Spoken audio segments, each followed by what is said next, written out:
My fiancé left me for his mistress. Now she is angry because I refused to take him back. I watched Tom through the kitchen window as he carried the final box of his belongings to the driveway. Tammy stood by his bumper, her arms crossed tight against her chest. She looked me up and down with a predatory grin that didn't reach her eyes. I touched my swollen stomach, feeling my second child kick against my palm. My oldest daughter watched from the hallway, her eyes wide with a confusion she was too young to voice. Tammy winked once at me and whispered that I should have played better. 3 months later, the silence of my new life shattered. Tammy sat in the passenger seat of Tom's sedan during the weekend exchange. She didn't stay in the car. Instead, she marched toward my porch with a sparkling diamond held high. The gold band caught the afternoon sun, casting jagged reflections across the siding. She demanded I serve as her maid of honor to prove we were a modern family. I stared at the ring until my vision blurred. Tom looked away, unable to meet my eyes. The winter air turned bitter when the messages started appearing on my oldest daughter's school tablet, a device she was allowed to keep during her scheduled weekends with Tom. I found them tucked between homework assignments and drawing apps. Tammy had created a fake profile to bypass the parental locks. She told my 8-year-old that I was planning to move away and leave her behind. There were photos of me standing next to strangers, crudely edited to look like secret dates. My daughter sat on her bed, clutching a stuffed rabbit. She asked if I still loved her. I walked into the principal's office the next morning with my jaw set tight. The tech coordinator scrolled through the logs, his face turning a deep shade of red. He confirmed that a user named Tamara had been logging in at midnight to send the threats. Every sentence was a tactical strike against a child's sense of safety. I didn't cry because rage had burned my tear ducts dry. I needed every screenshot for the battle ahead. The school locked the account while I waited. Tom called me that evening from the hospital waiting room, his voice cracking with a desperate kind of exhaustion. He claimed Tammy was just trying to bond with the girls in her own way. I told him about the bedwetting and the night terrors that had returned. He went silent when I described the photoshopped images of my supposed boyfriends. I could hear Tammy screaming in the background, accusing him of choosing his past over their future. He hung up before I could tell him about the police report. The headlights of a blue sedan flickered in my driveway at 2 a.m. I peered through the blinds and saw Tammy standing by the flower beds. She held a heavy stone in one hand and a folded note in the other. Her makeup was smeared into dark streaks that made her look hollow. She wasn't looking at the front door. She was staring directly at my daughter's bedroom window on the second floor. I picked up the phone and dialed the emergency line. The dispatcher's voice remained cool, while Tammy's shadow stretched across the porch. I watched her through the camera lens as she tapped a jagged stone against the glass. She looked feral under the yellow porch light. Her eyes were fixed on the upstairs window where my daughter slept. I held my breath and waited for the wood to splinter. My fingers trembled against the handset. The sirens were still miles away. She suddenly stopped and pressed her forehead against the pane. Tom's car skidded into the driveway, just as the first cruiser turned the corner. He jumped out before the engine died and ran toward the porch. Tammy didn't flinch at the sound of his shouting. She turned slowly and smiled like she had finally won a prize. She told him that I was the one who lured her here tonight. The blue and red lights washed over her pale face. Tom stopped at the bottom step and looked at her hand. The officers moved in with practiced precision and ordered Tammy to drop the stone. She let it fall into the mulch, with a dull thud. Her voice rose into a shrill peak as she accused me of poisoning Tom's mind. She claimed that we were planning to steal her future son away. One officer gripped her arm and led her toward the patrol car. She didn't struggle. She just stared at the house. I saw her lips move silently. Tom stood in the rain and watched the taillights fade into the distance. He looked smaller than I remembered. He walked to my front door and knocked with a hesitant rhythm. I didn't open it. I spoke through the wood and told him to go home. He apologized for the 1,000th time and leaned his head against the frame. He said that he had finally blocked her number. I realized then that he was still afraid of her. The next morning brought a deceptive sense of peace to the kitchen. My oldest daughter sat at the table and pushed her cereal around. My oldest asked if the bad lady was in jail forever, while my youngest child babbled nearby, oblivious. I told her that she was safe now and kissed her forehead. The school called 10 minutes later with a new update. They found more unauthorized logins from a different IP address. Someone was still watching the girls. My heart hammered against my ribs again. I drove straight to the precinct to meet the detective. He sat behind a metal desk and shuffled through a stack of digital logs. He confirmed that Tammy's mother had been accessing the school portal from her home. The harassment had become a family project. He warned me that bail was a possibility despite the stalking. I felt the walls closing in. This wasn't just a breakup anymore. It was a siege that spanned across 2 different households. Tom texted me a photo of a moving truck parked outside his apartment. He was leaving the city to find a place where Tammy couldn't find him. He asked if I wanted to come with him for a fresh start. I deleted the message without replying. My life was here, and I wouldn't run from a ghost. I looked at the doorbell camera and saw a white van idling at the curb. The driver was wearing a mask. The white van remained motionless as the engine idled with a low growl. I gripped the kitchen counter until my knuckles turned white. My objective was simple. I had to get the girls to the car without being seen. I pulled the curtains shut and checked the back door lock. The air in the house felt heavy and thin. I whispered for the girls to grab their shoes and stay low. The van door finally slid open. A woman stepped out wearing a medical mask and a dark hoodie. It wasn't Tammy, but the gait was familiar. She carried a thick envelope and walked straight to my mailbox. I realized then that Tammy's mother was doing the dirty work. She was serving me with the emotional damages lawsuit Tom had mentioned earlier. She didn't look at the windows. She just dropped the papers and walked back. The van sped away into the morning fog. I gathered the girls and ran for the garage. We scrambled into the SUV as the heavy door groaned upward. I needed to reach the lawyer before the courthouse closed for the day. My phone buzzed in the cup holder with a notification from the school. The principal was calling about an emergency on campus. My heart skipped a beat as I pulled into the street. I answered the call and heard muffled shouting in the background. The principal explained that Tammy had posted bail an hour ago. She hadn't gone home. She had gone straight to the school to demand a meeting with my daughters. Security had blocked the entrance, but she was refusing to leave the sidewalk. I felt a surge of cold fury. She was violating the stay-away order in broad daylight. I told the principal to keep the gates locked. I was coming to end this cycle once. I turned the corner and saw the commotion near the flagpoles. Tammy was screaming at a security guard while a small crowd watched. She looked different now. Her hair was matted and her clothes were stained. She saw my car and stopped shouting. A strange calm settled over her features. She reached into her pocket and pulled out a small plastic container. She held it up like a trophy for me to see. It was empty. The police arrived just as I slammed the SUV into park. They didn't go for their handcuffs this time. They moved slowly as if they were approaching a wounded animal. Tammy sat on the curb and started to laugh. She told the officers that she had swallowed everything in the bottle. She wanted us to watch her fade away on the school steps. Tom pulled up behind me and jumped out. He looked absolutely horrified. Paramedics rushed toward the curb while the kids were ushered inside. The tension in the air snapped like a dry twig. Tammy looked at me and whispered that she still loved him. Her eyes rolled back as they loaded her onto the gurney. The primary obstacle was gone, but the damage was permanent. I looked at the school and saw my daughter watching from a window. She wasn't crying. She was just staring at me. The ambulance vanished around the corner with its sirens screaming into the wind. I stood frozen near the flagpoles while the school doors hissed shut. My objective shifted to the children waiting behind the glass.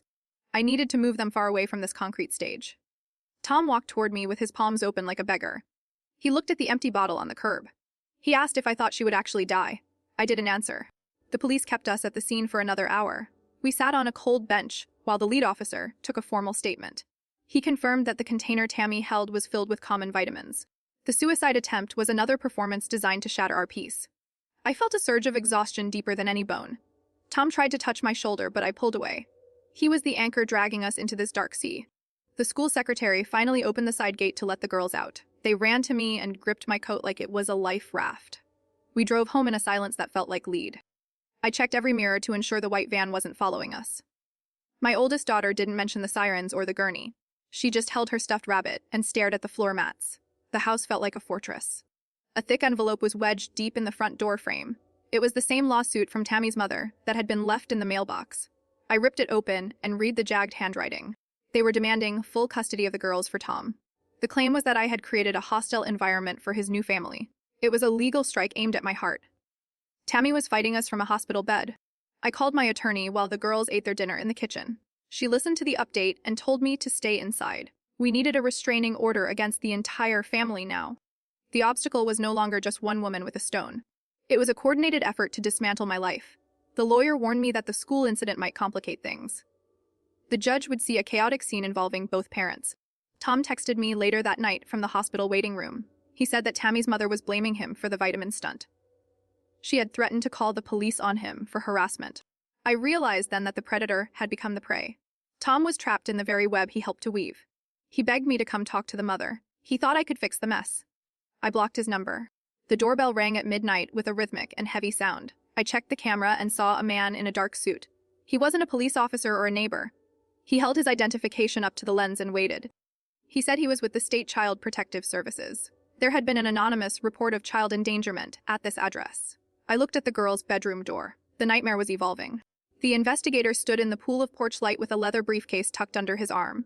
I stepped onto the rug and opened the door just a few inches. My objective was to prevent him from entering the girls' sanctuary at midnight. He spoke about an anonymous tip regarding the school incident and Tammy's supposed overdose. I felt the cold air rush into the foyer. The man looked tired but professional. He insisted on seeing the girls immediately. The hallway remained dark. I stood my ground and demanded to see a formal court order before moving an inch. The investigator sighed and pulled a tablet from his bag. He showed me the digital complaint filed just 30 minutes ago. It wasn't just a report of neglect or simple danger. The document included a video of me screaming at Tammy near the flagpole earlier. It was edited to make me look like the primary aggressor. My pulse hammered. The footage was filmed from the white van. The turn happened when I showed him my own doorbell camera footage from the previous night. I played the clip of Tammy holding the rock and staring at the window. The investigator's expression shifted from skepticism to sharp concern. He watched the blue sedan linger in the shadows. He realized the report was a retaliatory strike, meant to weaponize the state against a victim. I felt a small spark of hope. Then he asked where the children's father was currently staying. I explained that Tom was at the hospital with the woman who had just terrorized us. The investigator made a note in his file and closed the briefcase. He told me that he would not be removing the children tonight. However, he had to interview them tomorrow morning at the precinct. This meant I couldn't keep them hidden any longer. The pressure was mounting from every side. I thanked him and locked the door. I heard a car engine start outside. The next morning, the girls sat in the back of the SUV with their bags packed. We arrived at the station and found Tom sitting in the lobby with Tammy's mother. The woman was wearing a suit and holding a stack of legal papers. She looked at me with a smile that felt like a blade. She told Tom that the lawsuit was now a formal custody petition. They wanted to take the girls away forever. Tom looked absolutely broken. We were led into a small room with a two-way mirror and soft chairs. The investigator asked the girls to draw pictures of their house and their father's apartment. My oldest daughter drew our home with a giant lock on the front door. She drew the blue sedan parked across the street with a monster inside. The investigator leaned in and asked who the monster was. She whispered Tammy's name without looking up. I saw the mother flinch through the glass. The interview ended with a recommendation for a permanent restraining order against Tammy and her family. I felt a massive weight lift from my chest for a second. The investigator walked us to the exit and shook my hand. He warned me that Tammy had just been released from the psychiatric ward. She was already on her way to Tom's apartment to collect her things. Tom wasn't there to stop her. She had stolen his spare key months ago. The realization that Tammy had Tom's spare key hit like a physical blow to the stomach. My objective was simple: I had to reach that apartment before she could vanish with anything valuable or dangerous. I shoved my daughters into the SUV and ignored Tom's stuttered protests in the lobby. The engine roared to life as I peeled out of the precinct parking lot. The city traffic felt like a deliberate cage designed to slow my progress. I gripped the steering wheel so hard my palms went numb. Tammy was already miles ahead of us. The distance between the station and the apartment complex felt like a marathon through deep sand. Every red light was a personal insult to my sense of urgency. I checked the rearview mirror and saw the girls huddled together in the back seat. Their faces were pale and mirrored the fear I tried to hide. I called Tom and told him to meet me there with the police. He sounded like a man drowning in his own mistakes. He promised to hurry, but I knew his speed wouldn't be enough. Tammy was a ghost. I pulled into the complex and saw a blue sedan parked crookedly across two stalls. The driver's side door hung wide open like a broken wing. I told the girls to stay in the car and lock every door. My boots clicked against the pavement as I sprinted toward the building entrance. The hallway smelled of stale cigarettes and floor wax. I reached Tom's door and saw that was slightly ajar. A faint scratching sound came from the living room. I pushed the door open and stopped. The apartment was a chaotic sea of shredded paper and overturned furniture. Tammy stood in the center of the kitchen holding a large kitchen knife. She wasn't packing her bags or looking for jewelry. She was systematically destroying every photo of my daughters that Tom had displayed. The frames were shattered and the glass crunched under her feet. She looked up and smiled a jagged, terrifying smile. She told me that if she couldn't have his family, nobody would. I realized then that she had completely lost her grip on reality. I stepped back toward the hallway and felt for the heavy brass fire extinguisher on the wall. The power balance shifted when I heard the sirens wailing in the distance. Tammy heard them too, and her smile vanished. She lunged toward the bedroom where Tom kept his legal documents and passport. I blocked the doorway with my body and raised the metal canister. She hissed a curse and pointed the blade at my throat. We stood in a deadly stalemate. The air in the small room felt hot and electric. The sound of heavy boots echoed in the hallway, just as Tammy moved to strike. Tom burst through the door with two officers right behind him. He screamed her name and she froze mid-swing. The officers didn't hesitate this time. They tackled her into the pile of broken glass and twisted her arms back. The knife clattered across the hardwood floor and slid under the sofa. Tammy started to sob and called out for Tom to save her. He just turned away and walked toward the window. He looked sick. The officers led her out in handcuffs while she screamed about her lost son. Tom sank onto the floor and put his face in his hands. He looked at the wreckage of his life and started to shake. I picked up a shredded photo of our youngest daughter and placed it on the counter. The primary obstacle was finally in custody for good. I walked out to the car and found the girls waiting in silence. I told them it was finally over. We sat there and watched the rain start. We drove back to my house and I made sure every window was bolted shut. I sat on the sofa and watched the clock tick toward midnight. My objective had been reached, but the peace felt hollow and fragile. I checked my phone and saw a message from a number I didn't recognize. It was a photo of my front door taken 10 minutes ago. I looked at the doorbell camera and saw a figure standing in the shadows. It wasn't Tammy, it was her mother. She was holding a gasoline can. I stood up and grabbed the phone to call the police for the third time today. My hands were finally steady as I watched the screen. The mother poured the liquid along the porch steps with a slow and rhythmic motion. She looked directly at the camera and mouthed a single word. She was finishing what her daughter had started. I realized that the cycle of obsession was a bloodline trait. The micro twist was that Tammy was never the smartest one. The mother struck a match and dropped it. I ran for the girls. The orange glow bloomed across the porch steps with a hungry roar. I scooped my youngest child from the crib as the smoke alarm shrieked. My objective was to reach the back exit before the fire blocked the stairs. The air turned thick with the smell of gasoline and burnt wood. I felt the heat through the floorboards. My oldest daughter gripped my shirt and followed me into the hall. We moved through the gray haze toward the kitchen. The front door was already a wall of orange flame. The back door remained our only hope for survival. I kicked the lock open and pushed the girls into the cool night air. We scrambled toward the far end of the yard as the windows shattered. The pressure in my chest was a physical weight. I turned back and saw the mother standing at the edge of the driveway. She stood there in her nightgown, clutching an empty gasoline can as she watched the roof ignite. She wasn't running away. She looked satisfied. The sirens finally wailed in the distance, but they felt too slow. The turn occurred when a neighbor's dashcam footage caught the mother's face in the flickering light. She didn't flinch as the police tackled her into the wet grass. The fire department arrived and turned their hoses on the porch. I sat on the lawn and pulled the girls into my lap. We watched the smoke rise toward the moon. Tom's car skidded to a stop near the hydrant. He ran toward us, but stopped when he saw the ruins. My house was a hollow shell of black ash. Tom sank to his knees and looked at the charred remains of our history. He realized that his choices had led to this fire. The police led the mother away in handcuffs, while she laughed. She screamed that they had finally purged the sin from their lives. I didn't feel anger anymore. I only felt a strange and cold clarity. My daughters were breathing, and that was the only metric that mattered. The investigator approached us with a heavy clipboard. He looked at the fuel patterns. The investigator explained that the fire was a professional-grade arson. The mother had used an accelerant that burned through the structural beams in minutes. This wasn't a crime of passion. It was a calculated execution of a family home. I stood up and walked toward the blackened shell. I needed to see if anything had survived. The smell of wetsuit was suffocating. I saw a small metal box in the rubble. It was the safe where I kept our birth certificates and passports. I pried the safe open and found the documents intact. The heat had scorched the edges, but the ink was clear. Tom stood behind me and asked where we would go now. I told him that he was no longer part of the destination. He had brought this fire into our lives through his weakness. He tried to argue, but his voice died in the smoke.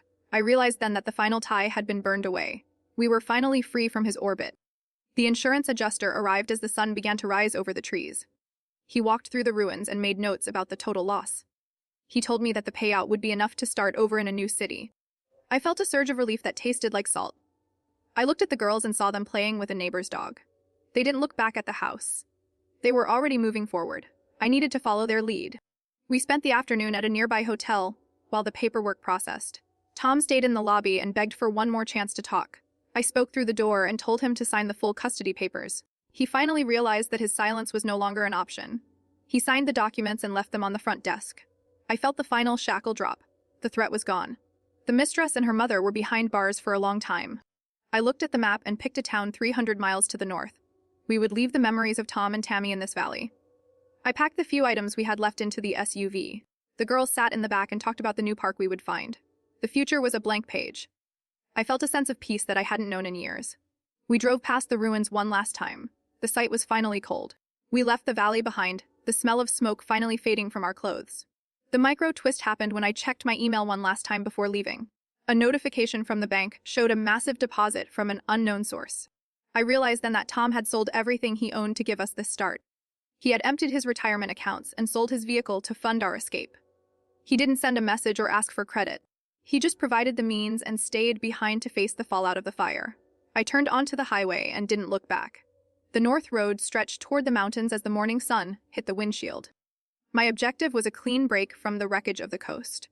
I gripped the steering wheel while the girls slept against the windows.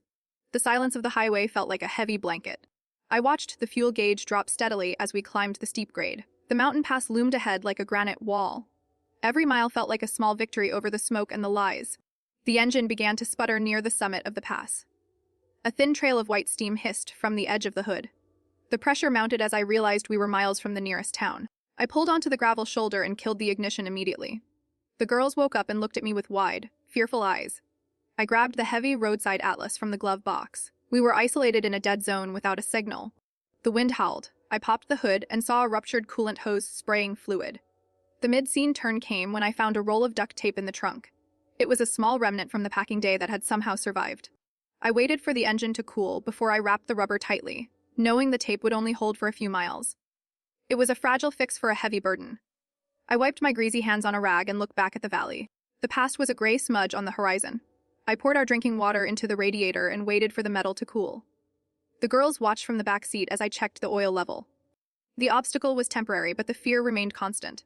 I finally turned the key and the engine roared back to life. I felt a surge of adrenaline as we topped the crest. The road opened up into a vast green valley below. It looked like the peace I had promised them for years. We reached the small town of Oakhaven just before the sun touched the trees. I pulled into the driveway of a small cottage I had rented online. It was made of stone and wood with a wide front porch. The air here smelled of pine needles and damp earth. I carried the girls inside and tucked them into fresh beds. They looked like they finally believed we were safe. I sat on the porch and watched the stars come out. I opened my laptop to check the final legal updates from the coast. The mistress and her mother were both denied parole at their first hearing. Justice was a slow fire, but it was finally burning hot. I looked at the bank balance one last time before closing the screen. Tom had sent another small payment from an offshore account I didn't recognize. The complication was clear. He was still watching us from the shadows, likely using the very bank transfers he sent to trace our general location. I changed my password and slept.